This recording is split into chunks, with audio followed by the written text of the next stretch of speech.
నమస్కారం నాగార్జున గారు. నమస్తే అండి గారు. విజయసాయి రెడ్డి గారు రాజకీయ సన్యాసం ప్రకటించడానికి ఎనీ రీజన్స్ అండి? ఉన్నాయండి. 'కర్ణుడి చావుకు 100 కారణాలు' అన్నట్టు హ్మ్. ఎంతో తెలివితేటలు కలిగినటువంటి హ్మ్. ఇది అండర్‌లైన్ చేసి చెప్తున్నాను నేను. ప్రజలకి మామూలుగా తెలివితేటలు ఒక రకంగా ఉంటాయి. దాన్ని మంచికి వినియోగించేవాళ్ళు ఎక్కువ మంది ఉంటారు. ఉన్నటువంటి తెలివితేటలని. కానీ ఉండాల్సిన దానికంటే అతి తెలివితేటలు ఉండి ఎక్కువ ఉన్నటువంటి తెలివితేటలు ఉన్నటువంటి వ్యక్తి, దాన్ని ఎలాగైనా ఉపయోగించగలిగినటువంటి వ్యక్తి విజయసాయి రెడ్డి గారు. అవును. నేను విజయసాయి రెడ్డి గారిని చూసినప్పుడల్లా నాకు మనుషులతో పోల్చాలి అంటే భారతంలో శకుని గుర్తొస్తాడు. ఇవాళ మహాభారత యుద్ధంలో కౌరవులందరూ నాశనం అయిపోయారు అంటే ఏంటంటే దానికి కారణం శకునే. దుర్యోధనుడు అభిమానధనుడైనటువంటి దుర్యోధనుడు ఎలాంటి నిర్ణయాలు తీసుకుంటాడో తెలిసి వాటన్నిటికీ వంతపాడుతూ అగ్నికి ఆజ్యం పోసినవాడు శకుని. సో అలాగే కలియుగ అభిమానధనుడైనటువంటి దుర్యోధనుడు లాంటి జగన్మోహన్ రెడ్డి గారికి మనసుకి ఏది ప్రీతిపాత్రమైందో ఇతనికి తెలిసి అవి మాత్రమే ఆయనకి నూరిపోస్తూ అతను చేసే తప్పుడు పనులకు ఊతం ఇచ్చినటువంటి వ్యక్తి ఇతను. మనుషులతో పోల్చాలంటే ఇది. ఇక జంతువులతో పోల్చాలంటే జాకాలని ఒకటి ఉంటుంది. దాన్ని మనం గుంటనక్క అంటాం. దాని తెలివితేటల్లో ఎవరితోనైనా అభమోఘమైన తెలివితేటలు ఇట్లాంటి చావు తెలివితేటలు పోల్చాలంటే ఆ జంతువుతో పోలుస్తాం. నేను విజయసాయి రెడ్డి గారిని ఈ రెండింటితో పోలుస్తాను. ఎందుకంటే ఇది ఆవేదనతో చెప్తున్న మాట. ఏదో అతన్ని నేను వెటకారం చేయాలనో, అవమానం చేయాలనో కాదు. ఆంధ్ర రాష్ట్రాన్ని నాశనం చేసి మొన్నెక్కడో ఎవరో ఇట్లాగే నన్ను అడిగారు. ఏవండీ తెలంగాణకి 1,70,000 కోట్ల రూపాయలు తీసుకొచ్చారు దావోస్ నుంచి రేవంత్ రెడ్డి గారు.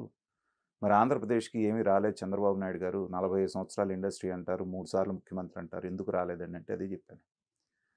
అసలు తెలంగాణకి, ఆంధ్రప్రదేశ్‌కి పోలిక పెట్టడమే అవివేకం. తెలంగాణ అనేటువంటిది వడ్డించిన విస్తర. ఒక 20 ఏళ్ల పాటు విజన్ 2020 అని ఒక వ్యక్తి ప్రారంభించినటువంటిది ఇవాళ పీక్స్‌కొచ్చి ఒక విశ్వనగరంగా మారింది హైదరాబాద్. అలాంటి హైదరాబాద్ ఉన్నటువంటి తెలంగాణని గత 5 సంవత్సరాల్లో కుక్కలు జింపిన విస్తరలాగా అదేమో వడ్డించిన విస్తర. ఇదేమో కుక్కలు జింపిన విస్తర. దీనికి దానికి అసలు పోలిక ఎలా పెడతారు మీరు? కాబట్టి ఆ పోలికే అనవసరం అన్నా. ఓకే. అలాగే రాష్ట్రాన్ని కుక్కలు జింపిన విస్తరలాగా ఎవరైనా ఇండస్ట్రియలిస్ట్‌ని రమ్మని రెడ్ కార్పెట్ ఏసి ఆహ్వానిస్తారు. అలాంటిది హైయెస్ట్ టాక్స్ పేయర్ అయినటువంటి అమర్ రాజా బ్యాటరీని తరిమేశారు. కియా మోటార్స్‌కి సంబంధించిన యాంగిల్ యూనిట్స్ ఎక్స్‌పాన్షన్ వస్తా ఉంటే దాన్ని పక్క రాష్ట్రానికి తరిమేశారు. దీన్ని కుక్కలు జింపిన విస్తరంటే ఏమంటారు చెప్పండి? ఓకే. ధైర్యం చేసి ఇంకెవరన్నా ఇండస్ట్రియలిస్ట్ వస్తాడా ఇక్కడికి? ఆ! సో, ఇలా చేయాల్సిన దారుణాలన్నీ చేసిన తర్వాత, ఇవాళ ఇక నా మనుగడ అసాధ్యం. నా పీకకి అనేకమైనటువంటి కేసులు చుట్టుకోబోతున్నాయనేటువంటి నిర్ణయానికి వచ్చాడు గాబట్టే, తన స్కిన్స్ తను సేవ్ చేసుకోవడానికి ఈ నిర్ణయం తీసుకున్నాడని నేను అనుకుంటున్నాను. ఇక్కడ ఇంకొక వాదన వినిపిస్తుంది. హ్మ్. అదేంటంటే ఆ పోస్ట్‌కి చిరంజీవి గారు ఏదైతే వెల్ అవకాశం ఉంది. తెలివిగా కార్డ్ ప్లే చేశారు ఎవరు విజయసాయి రెడ్డి. విజయసాయి రెడ్డి గారు. ఓకే. మొన్న మాట్లాడిన ప్రెస్ మీట్ ఆద్యంతం మీరు గనక చూస్తే హ్మ్. చాలా నర్మగర్భంగా పైకి ఒక మాట చెప్తూనే ఇండైరెక్ట్‌గా పంపించాల్సిన ఆళ్ళకి చాలా సందేశాలు పంపించాడు. ఇది పవన్ కళ్యాణ్ గారిని పొగుడుతూ. అందరిని ఒకటనే గాదు. ఆ! ఫస్ట్ ఏమన్నాడు? నేను ఈ పదవిలో ఉండటం మూలాన నా పార్టీకి గాని, ప్రభుత్వానికి గాని ఏ రకమైనటువంటి ఉపయోగం లేదు కాబట్టి నేను రాజీనామా చేస్తున్నాను. నంబర్ 1. రెండోదేమన్నాడు? అసలు ఇప్పుడు నేను రాజీనామా చేస్తే ఇది వాళ్ళకి మేలు చేస్తుందని తెలిసి గూడా నేను రాజీనామా చేస్తున్నాను. ఎందుకంటే ఉన్న 11 మందితోటి మాకు రాదని తెలుసు. అయినా గూడా అది వాళ్ళకే మేలు చేస్తుందని తెలిసి గూడా నేను రాజీనామా చేస్తున్నానంటే ఏంటి అర్థం? జాగ్రత్త నేను వాళ్ళకి కావాలనే మేలు చేస్తున్నాను అని వాళ్ళకి ఇండికేషన్ పంపించడం. జాతీయ స్థాయిలో నాకు ప్రాధాన్యత ఇచ్చి అవకాశం ఇచ్చినటువంటి మోడీ గారికి, అమిత్ షా గారికి థాంక్స్ చెప్తున్నాను. నీకు వాళ్ళేం అవకాశం ఇచ్చారు? ఇచ్చింది జగన్మోహన్ రెడ్డి అక్కడ పోయింది. కానీ ఈ పదవిని అడ్డం పెట్టుకొని జైలుకి పోకుండా కాపాడబడ్డావు. కాబట్టి వాళ్ళకి థాంక్స్ చెప్పావు. ఏదన్నా ఉంటే వాళ్ళతో నేను టచ్‌లో ఉన్నానని ఇండైరెక్ట్‌గా చెప్తా. ఓకే.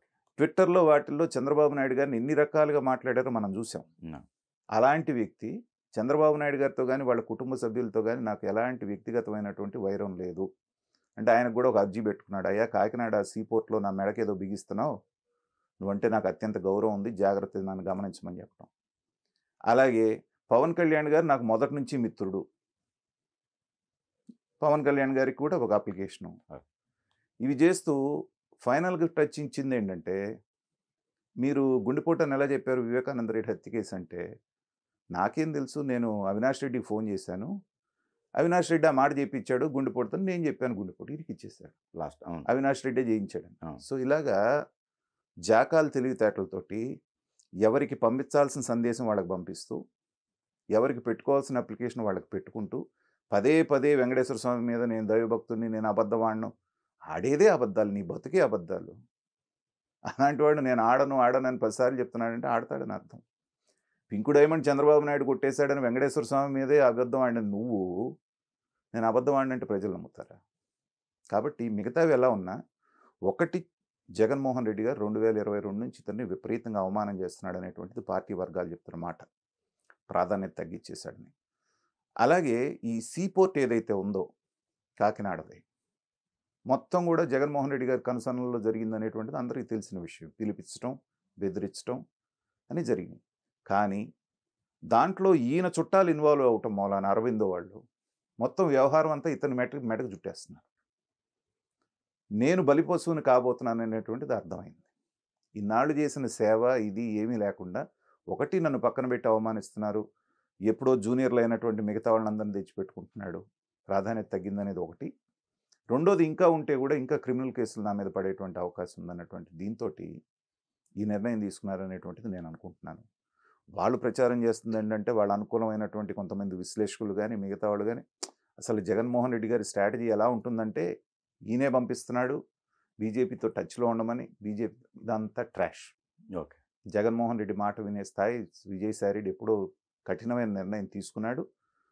ఇంకా ఆప్షన్ లేదు.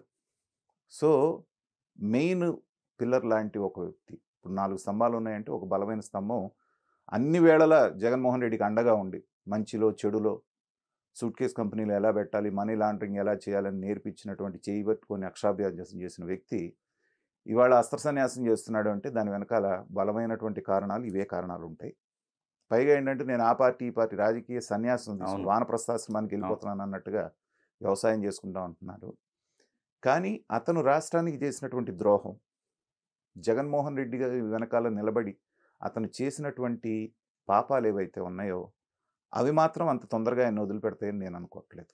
ఎందుకంటే ఈడీ ఆల్రెడీ ఒకసారి ప్రశ్నించింది ఆ సీపోర్ట్ దాంట్లో, మరొకసారి రమ్మంది. అరెస్ట్ అయ్యే అవకాశాలు ఉన్నాయనేటువంటి వార్తలు బలంగా వినిపిస్తున్నటువంటి నేపథ్యంలో ఇంకా నేను అస్త్ర సన్యాసం చేస్తున్నాను కాబట్టి నన్ను వదిలేయండి, నేను ఇక సన్యాసం తీసుకుంటున్నాను అనేటువంటి ఒక కార్డ్ ప్లే చేశాడు విజయసాయి రెడ్డి అనేటువంటిది నేను భావిస్తున్నాను.